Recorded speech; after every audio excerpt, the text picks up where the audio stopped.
ঘরে যদি কোনো জিনের অস্তিত্ব বিদ্যমান থাকে তবে তার সাথে মোকাবেলা করার মতো শক্তি আল্লাহ তাআলা বেড়ালকে দিয়েছেন। বেড়ালটি জিনের সাথে থাকা নেগেটিভ এনার্জিগুলোকেও শোষণ করে ফেলতে পারে।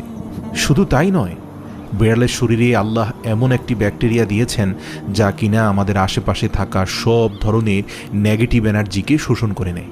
এছাড়াও বিজ্ঞানীরা বলছেন, আমরা যখন রাতে ঘুমাতে যাই তখন ঘরে পুষে রাখা বেড়াল সারা রাত ধরে আমাদের শরীর থেকে নেগেটিভ এনার্জি শোষণ করতে থাকে।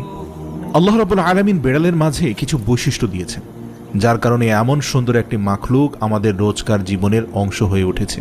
রাসূল সাল্লাল্লাহু আলাইহি সাল্লাম বেড়াল পছন্দ করতেন এবং বেড়াল পালন করার কারণে তিনি তার এক প্রিয় সাহাবীর ছদ্মনাম দিয়েছেন আবু হুরায়রা, যার শাব্দিক অর্থ দাঁড়ায় বেড়ালের পিতা।